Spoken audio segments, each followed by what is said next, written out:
dalam hijrah ataupun maksudnya kita ke tahun baru hijrah 1445. Allah telah mempunyai setahun lagi lah untuk kita dalam kita nak jadi hamba Allah dekat kepada dia. Jadi insyaAllah malam ni kita bawakan khas kuliah khas kepada hijrah. Sedikit berkenaan Ustaz. Nama dia Ustaz Effendi bin Ishaq.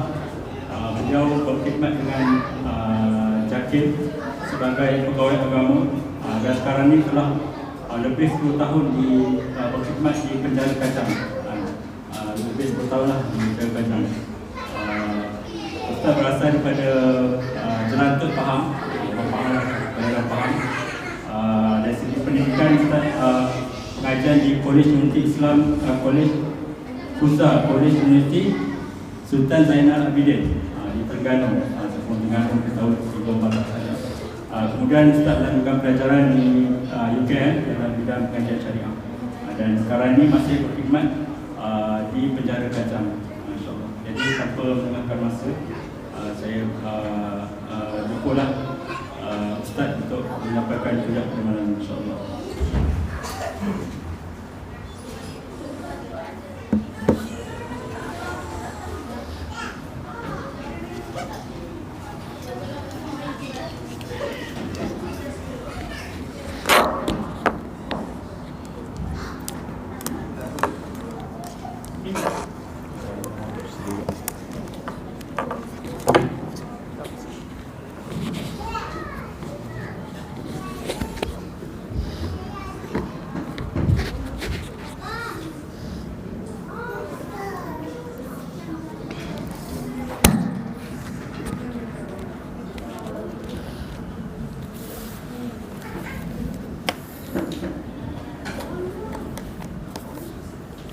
Assalamualaikum warahmatullahi wabarakatuh.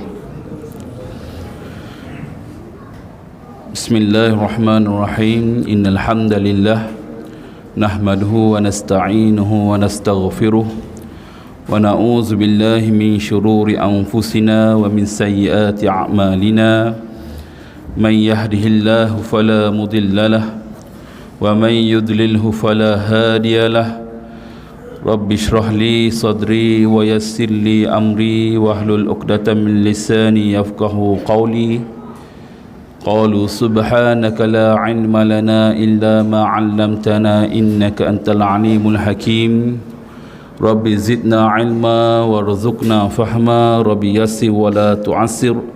Rabbi tammim bi khair. Amma ba'd.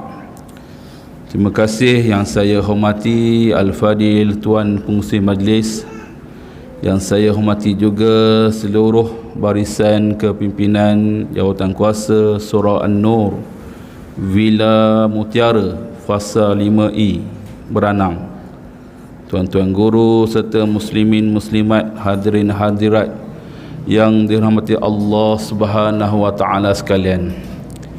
Pertama-tama dan selama-lamanya, marilah sama-sama kita merafakkan rasa syukur kita kepada Allah Subhanahu wa taala. Dengan limpah dan inayahnya kita diberi kesempatan untuk sama-sama berada di dalam majlis ilmu yang mana disebut oleh Nabi Muhammad sallallahu alaihi wasallam, sabda baginda, man salaka tariqan yaltamisu fihi ilma sahalallahu bihi tariqan ilal jannah. Barang siapa yang menempuh jalan untuk menuntut ilmu, maka Allah memudahkan baginya jalan untuk ke syurga. Wa qala Rasulullah sallallahu alaihi wasallam aidan, idza marartum bi riyadil jannah farta'u. Qalu wa ma riyadil jannah? Qala hilaquz zik. Maksudnya, jika kalian melewati taman-taman syurga, maka berhentilah.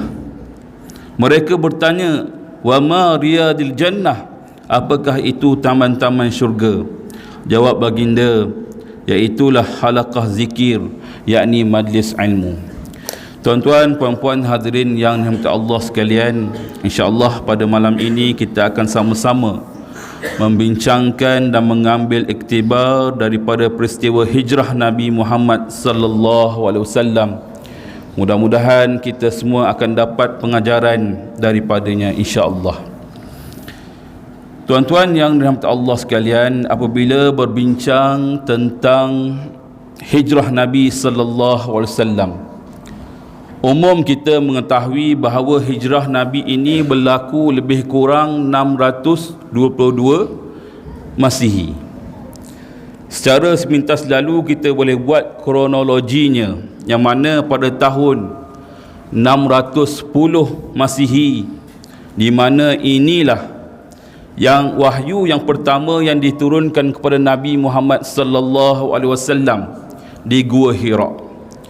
Bila turunnya wahyu kepada Rasulullah, maka perintah daripada Allah supaya disampaikan dakwah Islam ini buat kali pertama secara bersembunyi, lebih kurang hampir 3 tahun, ya.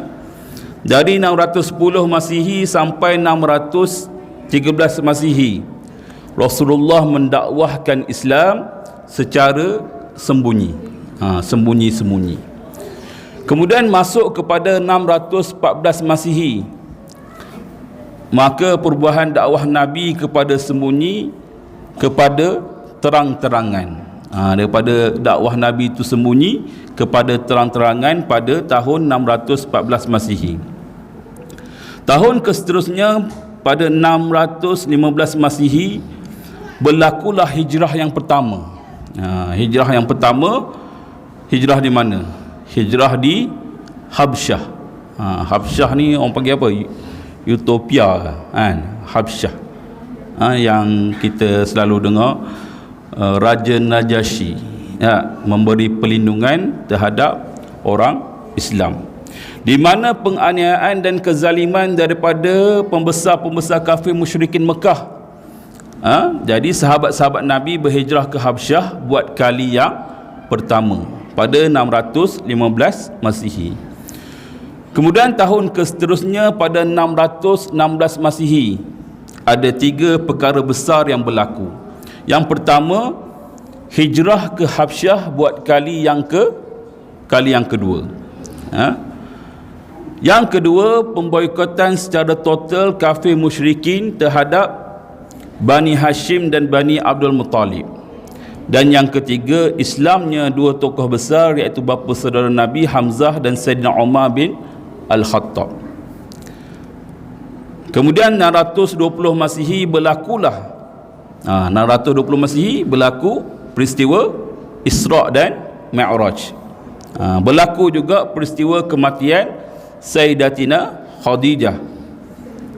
Lagi peristiwa kematian Abu Talib, dan peristiwa bagaimana Rasulullah berdakwah ke bumi Taif, kan? Rasulullah berdakwah ke bumi Taif bersama Zaid Harithah, kan?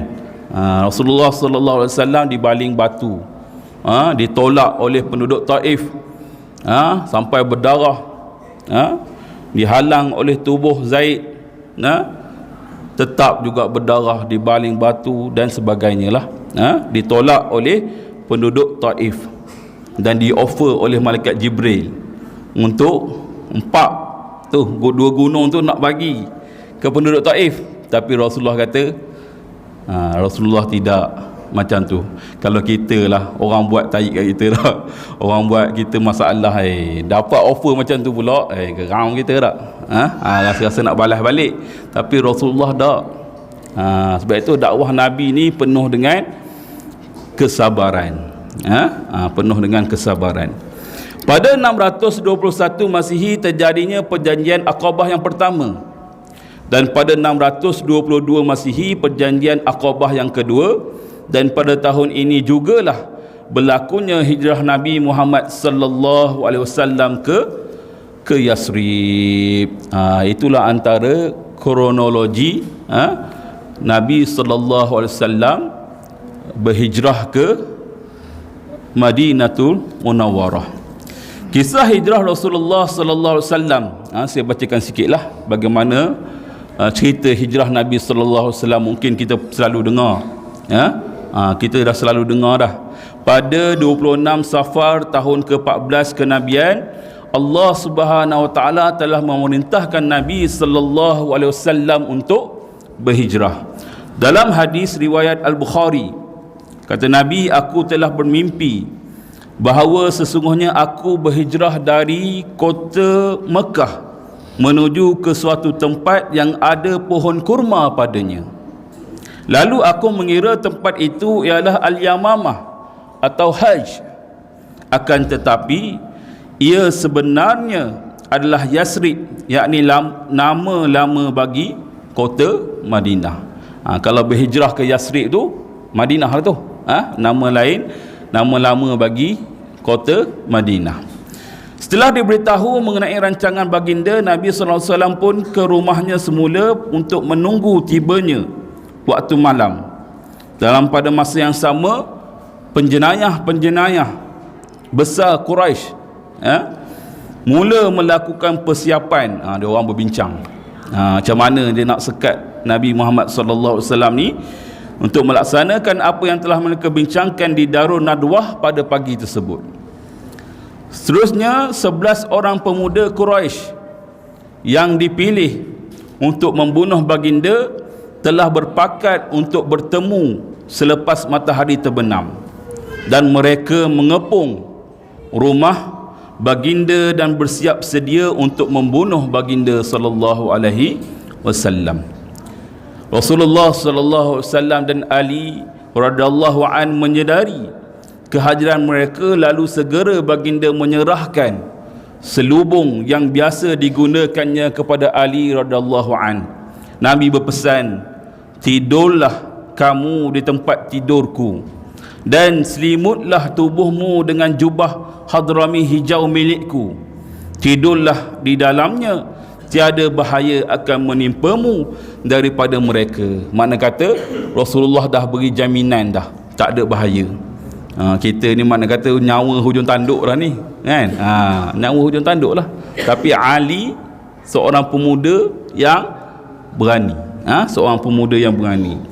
Kemudian baginda mula membaca surah Yasin ayat 9. Apa maksudnya? Dan kami jadikan sekatan di hadapan mereka dan sekatan di belakang mereka, lalu kami tutup pandangan mereka, maka dengan itu mereka tidak dapat melihat. Ada setengah riwayat kata semuanya tertidur. Tak? Tertidur belaka. Dan Nabi keluar dengan selamat.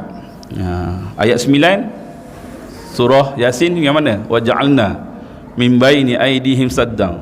Ada orang kata kalau lalu dekat Roblox ke apa, baca ayat ni. Allahu alam lah kan. Tapi selalu kalau orang bersalah ni, dia nampak sangat salah dia kan. Rotek tak ada lah, lesen tak ada lah, nampak sangat salah dia tak. Ada orang kata boleh baca ayat ni, wallahu alam lah. Supaya apa dia? Supaya mudah laluan tu. Saya pun tak pastilah. Setelah itu Rasulullah sallallahu alaihi wasallam bergerak ke rumah Abu Bakar radhiyallahu an tanpa membuang masa, dan mereka keluar melalui jendela di malam itu juga. Baginda mengambil jalan sejauh 5 km hingga tiba ke bukit yang dikenali sebagai Jabal Sur. Jabal Sur. Rasulullah sallallahu alaihi wasallam meyakini orang Quraisy akan berusaha sedaya upaya untuk memburunya. Jadi baginda mengambil jalan yang mencanggahi jalan ke utara. Antara kesukaran naik di Jabal Sur, yang pertama, Jabal Sur ni bukit dia tinggi. Yang kedua, jalannya terlalu sukar. Yang ketiga, pendakiannya berhalangan. Dan yang keempat, penuh dengan batu-batuan. Makna kata sukarlah nak naik ke Jabal Sur.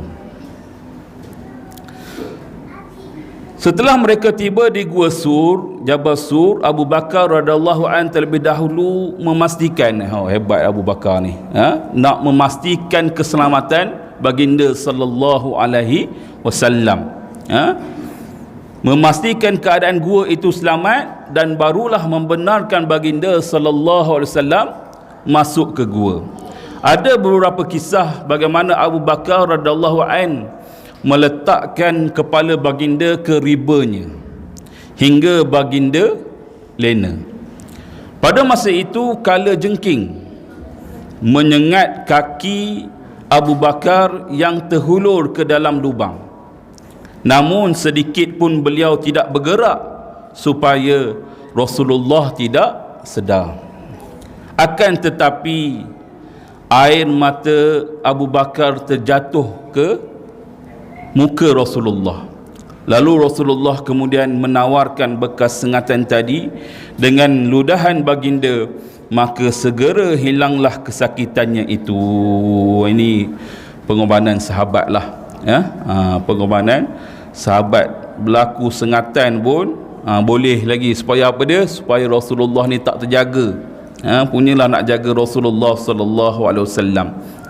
Rasulullah sallallahu alaihi wasallam juga selain Abu Bakar ada beberapa lagi insan yang membantu Nabi sallallahu alaihi wasallam ketika berada di gua. Yang pertama Amir bin Fuhairah, yakni hamba Abu Bakar yang mengembala kambing milik Abu Bakar.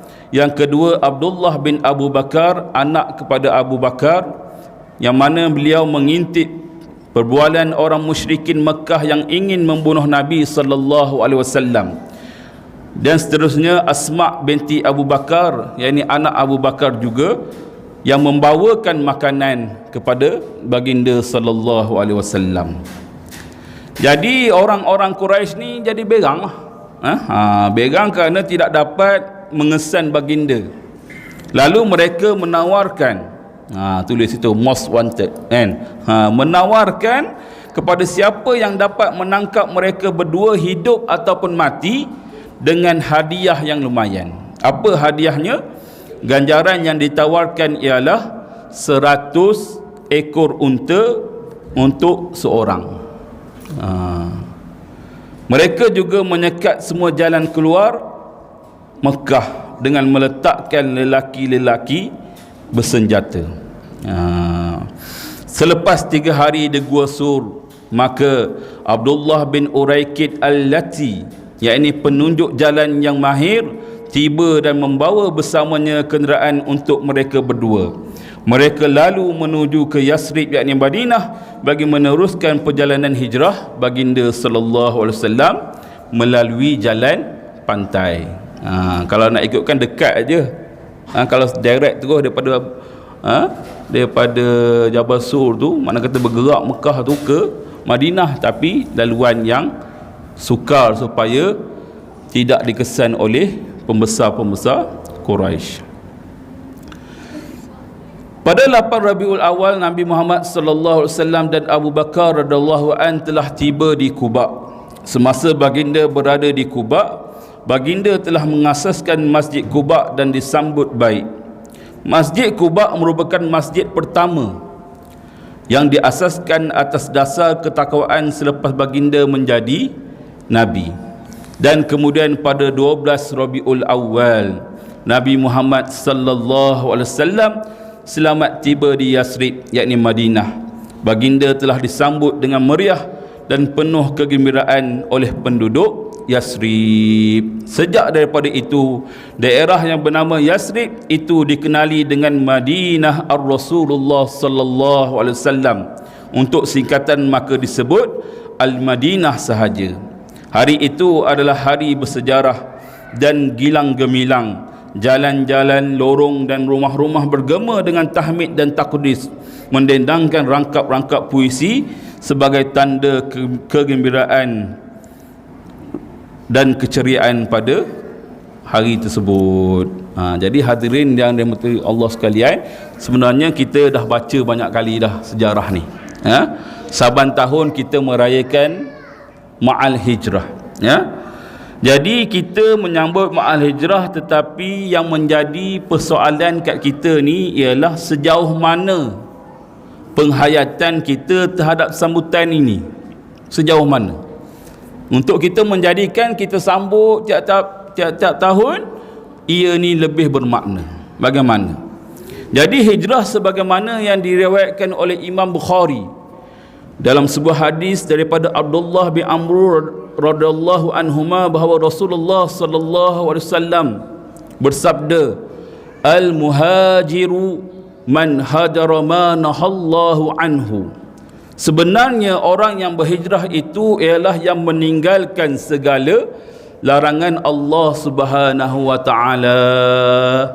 Daripada hadis ini dapatlah kita fahami bahawa hijrah ialah meninggalkan segala bentuk perbuatan maksiat dan mungkar yang dilarang oleh Allah Subhanahu wa taala. Justru berubah tabiat daripada cara hidup yang buruk kepada yang lebih baik, hijrah. Tak. Berubah daripada kehidupan yang susah kepada kehidupan yang senang, hijrah.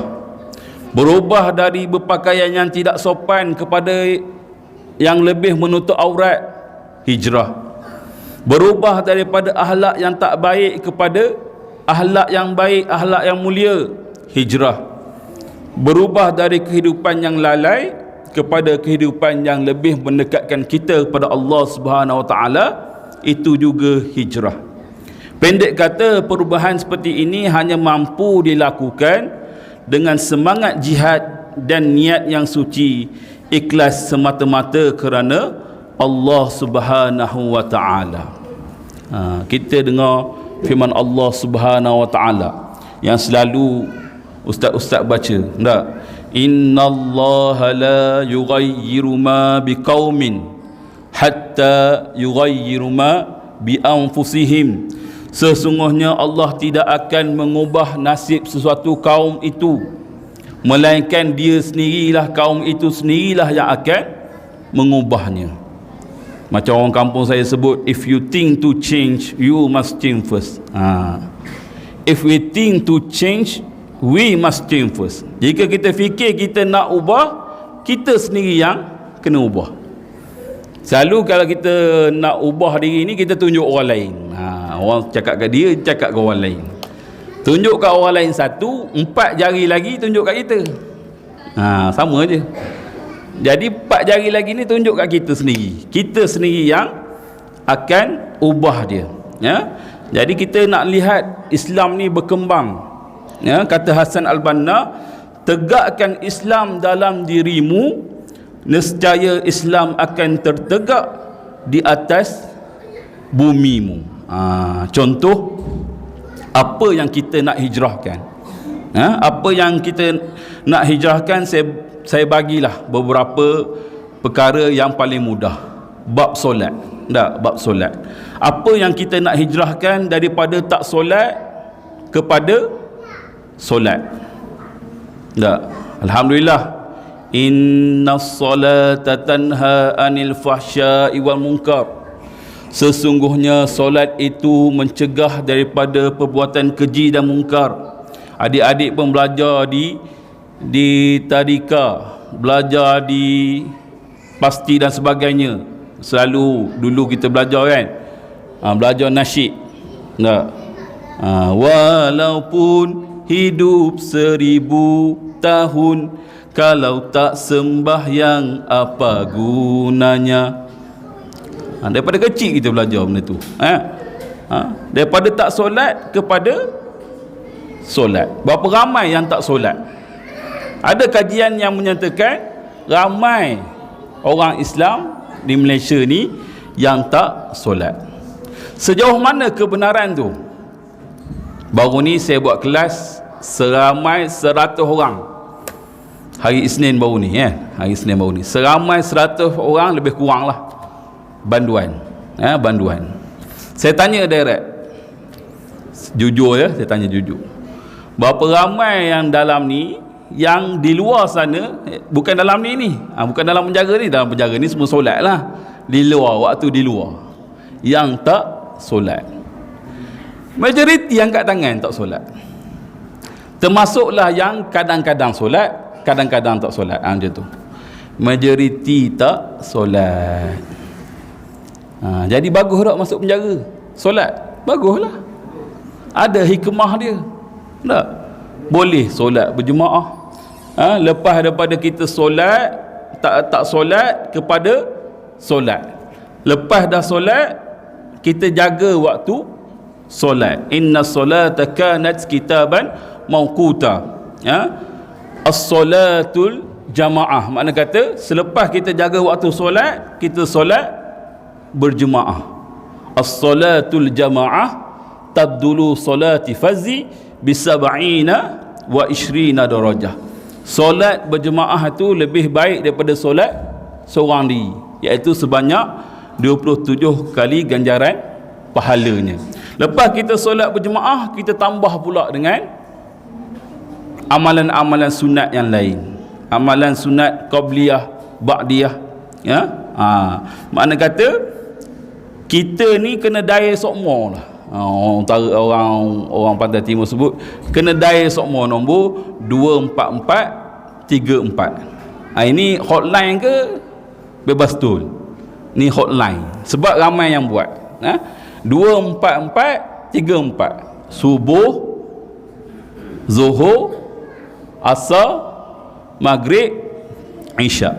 24434. Jadi hotline ni ramailah yang buat, semua buat. Kita tambah pula dengan talian bebas tol, direct line. Bila?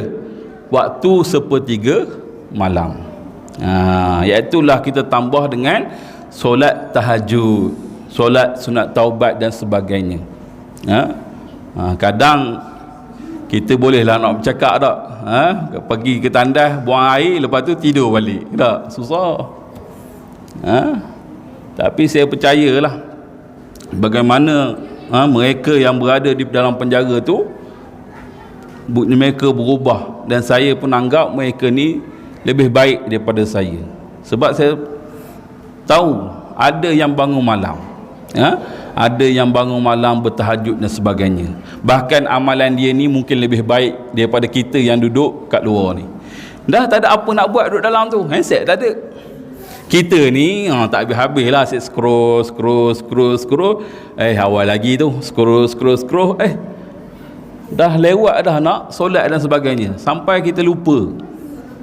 Masa tu sekejap sangat ni, bahana benda ni lah. Bahana benda ni. Jadi jaga solat kita. Kalau tak solat, apa dia? Kalau tak solat, ma salakakum fi sakar, dalam Quran sebut, kenapa ramai ni kamu dalam neraka sakar ni? Jawab ahli neraka sakar, kami dulu tak solat. Allahu akbar. Jadi ramai di kalangan orang kita ni yang tak solat. Betul lah kajian tu. Jadi saya berani cakap sebab saya mengajar Banduan ni pelbagai latar belakang, daripada setinggi-tinggi jawatan sampailah serendah-rendah jawatan, sampai tak ada jawatan langsung.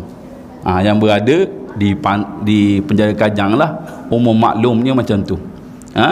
Jadi kita satu tempat untuk berubah, untuk mengubah orang jadi baik. Susah ke senang nak ubah orang jadi baik ni? Secara kita berceramah macam ni, duduk dalam sana nak bagi sedah dua boleh lah. Kalau macam ni kita bagi lebih sangat, pancik lah tayar kereta kan. Ada cala kereta lah, apalah, orang marah. Tapi duduk dalam sana, dia orang reda betul. Betul tak? Betul. Mana kata kita jentik sikit hati dia tu supaya berubah. Supaya dia ni berubah daripada tak solat pada solat. Itu yang pertama, penting sekali solat. Pastikan anak-anak kita ni solat. Dan ada waktu juga kita berjemaah di sini, dan ada waktu juga kalau tak boleh turun di sini, mana kata adalah masa kita jadi imam di rumah. Waktu PKP dulu kan, jadi imam tak. Tak boleh untuk pergi masjid. Dan orang pun marah pada jawatan kuasa masjid, kenapalah tak buka masjid. Sahabat saya di masjid Jamek tu kena marah sebab tak buka. Bukan dia tak nak buka, dah peraturan tak boleh buka. Tapi apabila masa menjelang waktu-waktu yang lain, dan kerajaan membenarkan untuk solat, dan solat kena tulis nama lah, masuk kena tulis nama kan, ingat tak dulu tulis nama. Tak datang pun. Yang marah tu tak datang pun. Dia datang waktu bila? Dia nak solat Jumaat je. Nak solat Jumaat. Jadi kita berjemaah ni solat Jumaat saja ke? Tak. Solat subuh, solat zuhur, solat asar, solat maghrib, solat isyak, berjemaah lah waktu tu. Itu yang sepatutnya. Tapi jadi kita banyak lebih kepada perkara keduniaan. Kadang-kadang kita boleh mendaki bukit, pergi Gunung Ganang, pergi Gunung Ganang, mendaki bukit. Kalau ada event maraton dan sebagainya tu, kita lah orang yang pertama. Tapi malangnya nak mendaki tangga surau, tangga masjid tak lepas. Letih sangat, tak boleh. Tu beza kita. Tak, kayuhan basikal boleh, tak ada masalah, berkayuh lah. Awak nak berlari ke apa ke, boleh, tak silakan. Tapi tanggungjawab kita sebagai khalifah atas muka bumi ni kena buat lah. Kita bekerja hari-hari melaksanakan ibadah. Kerja tu ibadah lah, kerja ibadah. Tapi jangan lupa akan tanggungjawab kita. Pagi-pagi kita dah start motor dah. Kalau bekerja di KL tu tengok, bersimpang, laju je motor, laju. Tapi subuhnya di mana? Subuhnya di mana? Adakah yang tak solat? Kemungkinan ada. Jadi malanglah kalau kita orang yang macam tu. Tak solat sama dengan neraka sakar. Itu sebut dalam Al-Quran. Kan? Jadi solatlah kita. La budda, tak boleh tidak. Nak jadi baik kena solat. Kalau budak-budak suruh solat pada umur berapa? Suruhlah anak-anakmu bersembahyang sedari umurnya berapa? 7 tahun. Kalau nak pukul dia pada umur 10 tahun. Kalau umur 30, 40, 50 tak solat, batang pahit lah jawab ni. Sepatutnya macam tu lah. Saya cakap macam tu dengan banduan. Kalau dah waktu kecil ni dia ajar dan umur 10, dipukul pun bukan tempat-tempat yang dilarang dipukul, kan? Ada tempat-tempat dia, dan bukanlah pukul secara marah, betul-betul marah tu. Tapi kalau dah umur meningkat, tak solat lagi, sedih lah. Dia kena kesian dengan diri dia. Nak berubah macam tu, kena kesian pada diri dia. Itu yang pertama, bab solat. Bab solat. Yang kedua, dari segi membaca Al-Quran. Dari tak boleh baca, kita berubah hijrah kepada kita boleh baca Al-Quran. Berapa ramai yang tak boleh baca Al-Quran? Ramai. Majoriti sama je. Tak solat, tak boleh baca Quran, semuanya angkat tangan, majoriti. Di dalam penjara sana tak boleh baca Al-Quran. Allahu Akbar. Tapi Alhamdulillah, masuk dalam penjara, kita betul azam, nekat. Kamu keluar nanti, 2 perkara ni je saya kata. Kamu keluar dalam penjara nanti, kamu jaga 2 perkara ni, insya-Allah itu pun kira dah memadai dah. Kamu solat, kamu boleh jadi Bilal, kamu boleh jadi imam. Keluar nanti kamu boleh baca Al-Quran, itu pun dah kira okey dah. Kadang-kadang malangnya sampai tak kenal huruf pun tak kenal. Barulah kita belajar Iqra, belajar Iqra 1, Iqra 2 dan sebagainya.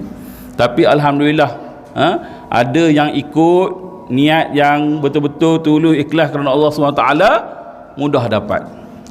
Saya ada seorang banduan yang bukan Islam, masuk Islam dalam penjara. Seorang Cina lah, masuk Islam dalam penjara. Dan dia ni saya tengok mudah dapat. Mudah dapat. Lebih mudah lagi daripada orang yang Melayu ni dan dalam IC memang Islam ni. Sebab apa? Ikhlas dia. Bahkan dia pula dilantik jadi nakib supaya mengajar pula orang Melayu Islam ni. Dia kadang-kadang bukan sebab apa, kadang sebab malas. Sebab malas. Jadi orang yang macam ni, dia betul ikhlas hati dia, dia belajar, jadi mudah untuk faham apa yang kita ajarkan. Ya. Ada dua perkara bagi bab mengaji, membaca Al-Quran ni. Yang pertama, orang yang dah boleh mengaji.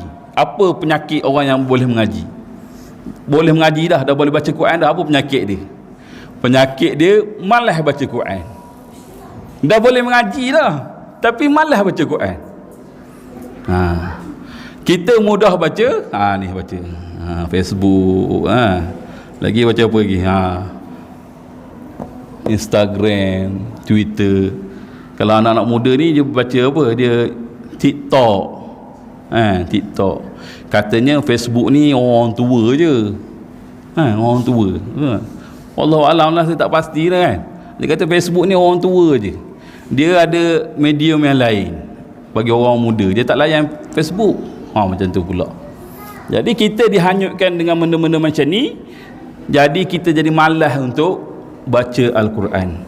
Sabda Nabi SAW, bacalah Al-Quran kerana sesungguhnya ia akan menjadi dia akan datang pada hari kiamat sebagai pemberi syafaat kepada tuannya, yakni yang membacanya. Hadis riwayat Muslim. Itu penyakit yang pertama. Dah boleh baca tapi malas baca. Penyakit yang kedua, dia ni memang malas, memang tak nak mengaji. Ni jenis tak sedar diri lah. Jenis tak sedar diri, tak apalah, biarlah tak pandai pun. Jangan macam tu. Adalah seorang yang masuk dalam penjara ni, dia kata dia dah khatam dah. Saya tasmik dia, tak boleh baca pun. Rupa-rupanya yang dia khatam tu adalah dia baca tafsir je. Dia baca tafsir je. Tak boleh macam tu kan. Awak baca tafsir ni selepas awak dah boleh baca Al-Quran. Baca dulu, boleh baca Quran dulu.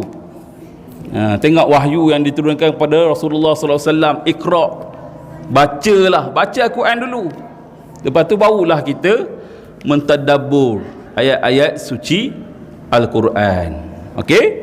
Yang pertama tadi solat, yang kedua bab mengaji Al-Quran. Jangan malu, jangan segan. Setengahnya sini alhamdulillah lah, Ustaz Wan Najran setiap hari, setiap bulan hari Ahad. Tapi yang jenis expert dah kot ke macam mana? Basic lah. Setengah orang dia malu.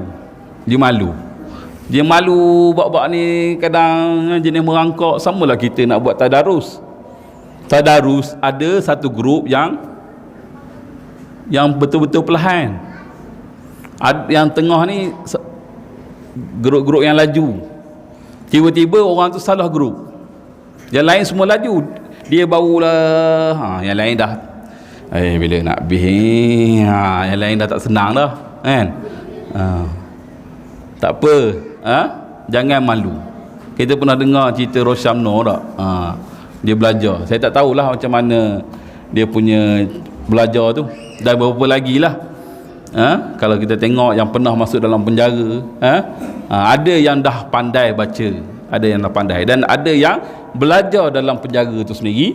Mereka keluar dan mereka boleh membaca Al-Quran dengan baik.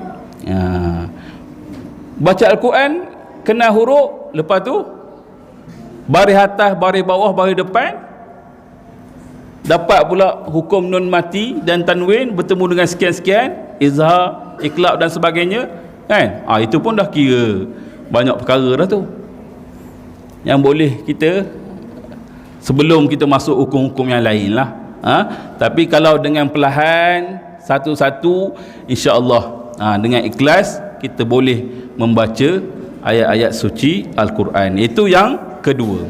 Yang ketiga, perubahan kita memperbanyakkan zikir dan taubat kepada Allah Subhanahu Wa Taala. Banyakkan kita bertaubat kepada Allah Subhanahu Wa Taala. Saya berjumpa seorang banduan ni, dia cakap kat saya amalan dia Sehari 1000 kali tak tinggal istighfar. Sehari. Dia tak ada apa kerja dalam tu kan. Adalah kerja-kerja sikit-sikit tu, tapi yalah tak hanyut sikit dengan hal-hal dunia ni. 1000 kali sehari tak pernah tinggal untuk istighfar. Istighfar ni mudah ke? Istighfar lah kan. Kalau suruh istighfar, astaghfirullahalazim, astaghfirullahalazim allazi la ilaha illahu al-hayyul qayyum wa atubu ilaih. Suruh dia istighfar. Panjang sangat ustaz, pendek sikit tak ada ke? Astaghfirullahalazim. Panjang juga ustaz, pendek sikit tak boleh ke? Astaghfirullah, astaghfirullah, astaghfirullah, astaghfirullah. Tak ada yang pendek lagi ke? Pendek lagi jawabnya dapat benda lain lah pula kan. Mana kata istighfar, istighfar kepada Allah SWT. Kenapa? Kata Nabi SAW, kullu bani Adam khata'. Setiap anak Adam itu semuanya melakukan kesalahan. Wa khairu khata'in, dan sebaik-baik orang yang melakukan kesalahan adalah at-tawabun, yakni kembali bertaubat kepada Allah Subhanahu wa taala. Selagi jasad dikandung badan, ada peluang lagi. Ada peluang lagi kita ni untuk kembali kepada Allah Subhanahu wa taala, bertaubat. Dan banyakkanlah kita berzikir dan sebagainya. Rasulullah sallallahu alaihi wasallam, saya nak berilah sedikit beberapa amalan yang mana Rasulullah sallallahu alaihi wasallam mengatakan amalan 2 kalimah ringan atas lidah menyebutnya dan berat di timbangan. Ringan kita sebut dan berat timbangannya. Yakni amalan kebaikan dan disukai oleh Allah Subhanahu wa taala. Ini hadis riwayat Bukhari dan Muslim. Apa dia? Subhanallah wa bihamdihi. Boleh sebut Subhanallah wa bihamdihi, Subhanallahil azim. Sekali lagi, Subhanallah wa bihamdihi, Subhanallahil azim. Mana kata amalan ni disukai oleh Allah Subhanahu wa taala. Sambil-sambil naik motor tu kan, boleh je. Dia sampai nak istighfar ke apa ke. Yang saya lupa satu lagi lah, saya lupa satu lagi, di samping istighfar tu ada satu lagi amalan, iaitu Sayyidul Istighfar. Boleh search dalam internet, Sayyidul Istighfar, penghulu segala istighfar. Allahumma anta rabbi la ilaha illa anta khalaqtani wa ana abduka wa ana ala ahdika wa wa'dika mastata'tu a'udzubika min syarri ma sana'tu abu'u laka bi ni'matika alayya wa abu'u bi dhanbi faghfirli fa innahu la yaghfiruz dzunuba illa an. Kata Nabi SAW, barang siapa yang baca waktu siangnya dan dia mati waktu sebelah petangnya, dia dijamin syurga. Barang siapa yang membaca waktu petangnya dan dia mati sebelum waktu paginya itu, maka dia dijamin syurga. Dengan kita baca dengan betul-betul nekat dalam hati kita lah kan, tahu makna dan sebagainya. Jadi boleh jadikan amalan. Setiap pagi tu baca Allahumma anta rabbi la ilaha illa anta. Lepas tu petang pula baca lagi sekali lepas asar, Allahumma anta rabbi la ilaha illa anta khalaqtani. Itulah amalan-amalan yang saya bagi juga kepada banduan di dalam sana. Dan mereka ramai yang ikut, alhamdulillah. Satu lagi, Rasulullah bersabda, sesiapa yang menyebut subhanallah wa bihamdihi. Tadi subhanallah wa bihamdihi, subhanallahil azim. Ini kalau kita, siapa yang sebut subhanallah wa bihamdihi, 100 kali dalam sehari, akan dihapuskan dosa-dosanya sekalipun ia seumpama buih di lautan. Hadis riwayat Bukhari. Jadi yang pertama tadi subhanallah wa bihamdihi subhanallahil azim, yang kedua subhanallah wa bihamdihi. Abu Musa meriwayatkan bahawa Rasulullah sallallahu alaihi wasallam bersabda, "Mahukah aku tunjukkan satu perbendaharaan syurga?" Maka aku menjawab, "Sudah tentu wahai Rasulullah, apakah itu pembendaharaan syurga?" Baginda bersabda, "Iaitulah la haula wala quwwata illa billah." Hadis riwayat Bukhari. Dan banyak lagi lah amalan-amalan zikir, dan amalan-amalan zikir tu ada sandarannya. Apa sandarannya? Sandarannya adalah hadis Nabi sallallahu alaihi wasallam. Tuan-tuan yang dirahmati Allah sekalian, jadi jelaslah di sini, nak hijrah ni kena ada matlamat dia. Tak? Nak hijrah kena ada matlamat dia. Apa yang kita nak hijrahkan? Saya dah bagi dah sedikit sebanyak. Yang mana yang pertama tadi bab solat, yang kedua tadi bab ngaji. Jangan malu, nanti kita akan menyesal. Menyesal sebab apa? Tak boleh mengaji. Kita nak sedekahkan pada mak ayah kita yang telah meninggal dunia pun tak ada.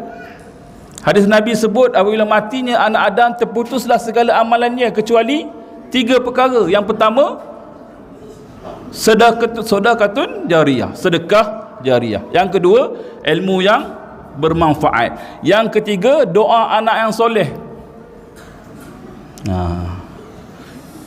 Anak yang kita ada, kita aset kita itulah, supaya dia boleh pandai mengaji, dia boleh doakan kita. Bila terbalik kan, kalau tak buat macam tu, malanglah kita. Tak? Betul, al-mal wal banun zinata hayah. Kekayaan, harta dan anak-anak ni adalah perhiasan dunia. Tapi kita nak jadikan dia aset kita yang paling berharga, yang akan mendoakan kita nanti. Jadi alhamdulillah ada yang hantar ke sekolah kafar. Tak? Mana kata awaluddin ma'rifatullah, dalam beragama kenal Allah SWT, sifat wajib, sifat mustahil, sifat harus. Baru-baru ni saya tengok juga anak saya punya kelas kafar kan, dia punya keputusan peperiksaan kan. Kadang-kadang kita pun tak boleh jawab juga, tak? Boleh tahan juga kan dia punya soalan dia, kena pula dalam bahasa Arab tu kan. Bahasa Arab lagilah. Habis-habis ni bahasa Arab ni, kalau kita, macam saya ni mungkin adalah ilmu sikit. Kalau orang lain, saya ada seorang pegawai tu sampai bawa kerja anak dia dalam pejabat. Nak jumpa saya, "Ustaz, saya pukul berapa ni nanti nak jumpa Ustaz ni?"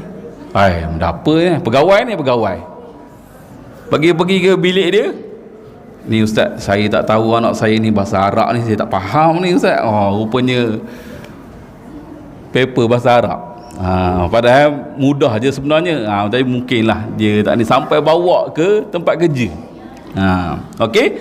Jadi matlamat kita tu tadi biarlah jelas. Hidup ini hanya sementara. Tak? Nundi sana cita-cita kita, ya akhirat namanya. Cita-cita kita untuk akhirat. Di dunia ini bukan tempat tinggal, di sini hanya sebentar, tidak kekal. Firman Allah Subhanahu wa taala, "A'lamu annamal hayatud dunya la'ibun wa lahun wa zinatun wa tafakhurun bainakum wa takasurun fil amwali wal auladi." Maksud dia apa dia? Ketahuilah sesungguhnya annamal hayatud dunya, sesungguhnya dunia itu, kehidupan dunia ni adalah la'ibun. La'ibun ni apa dia? Permainan. Walahun, senda gurau, wazinah, dan perhiasan. Bermegah-megah antara kamu dan berlumba-lumba dalam mengumpul harta kekayaan, dan anak pinak. Kalau kita macam tu lah, ya. Jadi kita kena betulkan niat. Sambung balik, betulkan niat dari sekarang, buang sikap kita yang merugikan. Perkara-perkara lara ni tinggalkan. Mengumpat, memfitnah, mencela, macam-macam lah, kena tinggal. Buang segala sikap, sifat mazmumah. Quran dan sunnah jadikan panduan agar hidup kita tidak kekesalan. Supaya apa dia? Supaya tak kesal di akhirat nanti. Kita kesal di akhirat nanti. Sampai kita pernah, tak tahulah, mungkin pernah dengar bagaimana ada seorang khatib yang boleh mengalirkan air mata orang. Pernah dengar tak khatib ni? Siapa dia? Kalau kita selalu dengar khatib kan, ada tak orang menangis? Tak ada. Tapi di akhirat nanti, dalam neraka nanti, semua penghuni neraka akan menangis apabila mendengar khutbah daripada iblis. Iblis kata, kenapa kamu ikut aku dulu?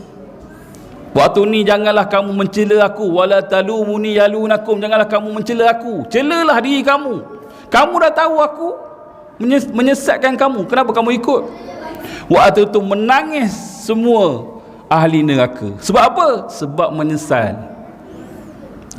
Menyesal, menangis. Jadi jangan kamu herdik aku, kata iblis. Herdiklah diri kamu, makilah diri kamu. Itu dirakamkan dalam Al-Quran. Walaupun kita pernah dengar bagaimana sesaan yang paling ringan di dalam neraka adalah apa dia? Iaitu dengan memakai sepatu terompah daripada api neraka, maka menggelegak otak. Itu adalah, dia kata dia yang kena tu, mana kata orang yang kena azab tu, dia kata inilah azab yang paling pedih, azab yang paling teruk sekali dalam neraka. Sedangkan itulah azab yang paling ringan di dalam neraka Jahannam. Na'udzubillah. Jadi sama-samalah kita berubah. Kerana apa? Biar kita susah di dunia ni. Kata Nabi sallallahu alaihi wasallam, ad-dunya sijnun mu'min wa jannatu kafir. Dunia adalah penjara bagi mukmin dan syurga bagi orang kafir. Apa maksud dia? Apa maksudnya? Dunia ni adalah penjara bagi mukmin. Dunia ni macam penjara lah. Kerana apa dia? Kita ada hukum hakam, jangan buat sembrono je. Ada hukum halal, ada hukum haram. Ada ni tak boleh buat, agama larang ni, agama larang tu. Dan sebaliknya bagi orang kafir, syurga bagi dia. Dan kita elakkanlah penyakit akhir zaman ni. Apa dia? Al-wahan, iaitu cinta dunia dan takut akan kematian. Cinta dunia lebih-lebih ni, seolah-olah kita ni hidup lama lah. Dia tak tahu yang beri nikmat tu siapa? Allah Subhanahu Wa Taala. Saya pernah jumpa banduan yang dia beri nikmat segala-galanya, tapi dalam sekelip mata Allah jatuhkan dia. Allah mana kata daripada dia ada, tak ada apa. Jadi dengan dia berlaku benda tu, saya kata inilah hikmahnya.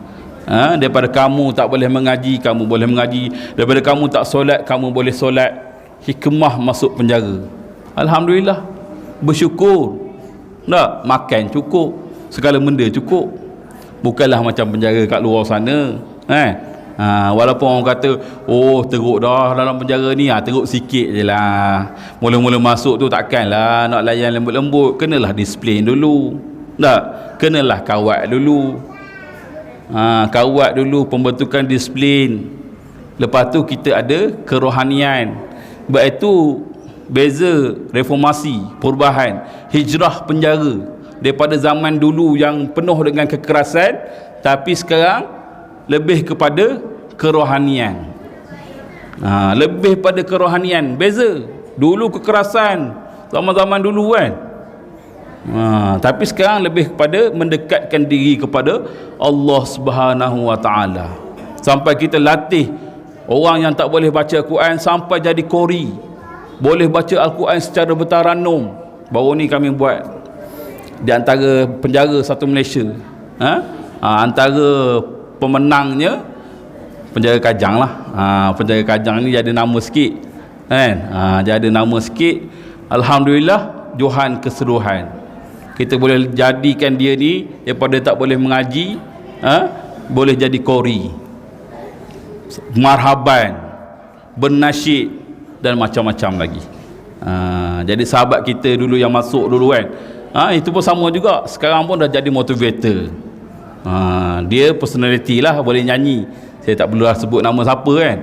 Sebelum dia pergi ke Keluang, dia masuk dulu penjara Kajang.